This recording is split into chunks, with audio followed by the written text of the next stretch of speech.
Hello सबैजनालाई स्वागत छ मेरो छोटो मिठो ब्लगमा। आज चाहिँ मेरो स्पेशल ब्लग रहेको छ किनकि आज हामीहरू चाहिँ राति यात्रा गर्दैछौँ। करिब 9 बजेदेखि यात्रा सुरु गर्ने प्लानिङमा छ हाम्रो ग्रुप चाहिँ। हामीहरू चाहिँ अहिले चाहिँ म हाम्रो बस्ने ठाउँदेखि हिँडेको, त्यसपछि हाम्रो बस्ने ठाउँदेखि हिँडेर हामी चाहिँ हाम्रो साथीहरू बस्ने ठाउँसम्म पुग्नुपर्ने हुन्छ। भन्दा भन्दै म चाहिँ पुगिसकेँ। यही हो साथी बस्ने ठाउँ चाहिँ। यहाँनिर फेरि गाडी जाम छ, बाटोमा मान्छे हिँडेर। त्यसपछि हाम्रो यात्रा चाहिँ यहाँदेखि सुरु हुन्छ। भिडियो अन्तिमसम्म हेर्नु होला। अब चाहिँ हाम्रो यात्रा सुरु हुन्छ।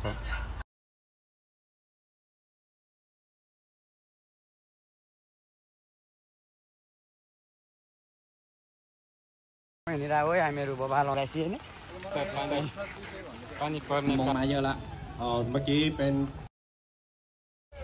करिब 1 घन्टासम्म हिँडिसकेपछि पानी पर्न पनि बन्द भयो। ल बोगला हामी भइरह राति अब हामी हिँडै हो त हामीहरू त यस्तै गफ गर्दै हामी दुई दाजुभाइ आफ्नो यात्रातर्फ लाग्यो। दामी हिँड्नुपर्छ, दामी मोबाइल हेर्ने त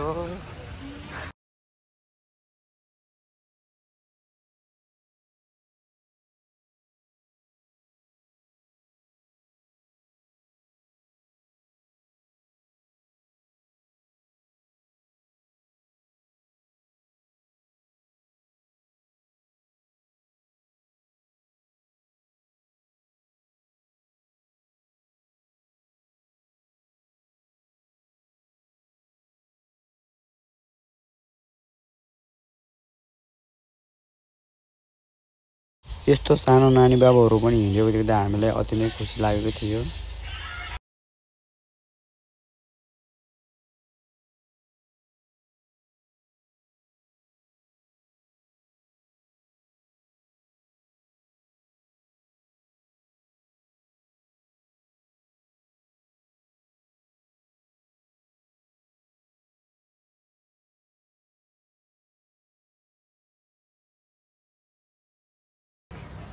हिँड्दा हिँड्दा खुट्टा दुखेर मैले चाहिँ चप्पल निकालेरै हिँड्न थालेँ।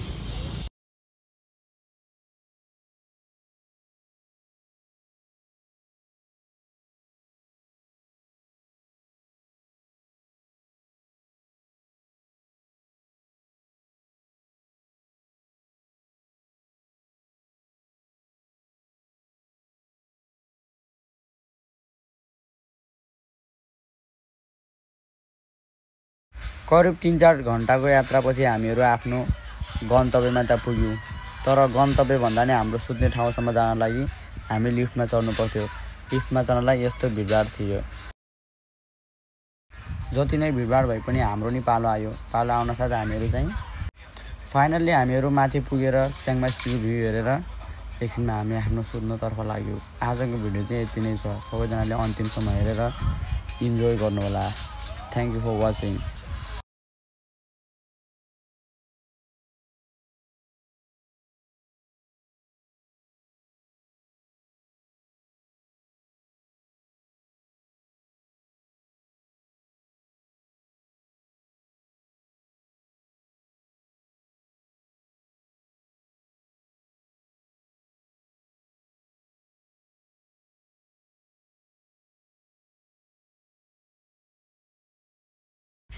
फाइनल्ली हाम्रो 4 घन्टाको यात्रापछि हामीहरू पुगिसकेका छौँ हाम्रो गन्तव्यमा।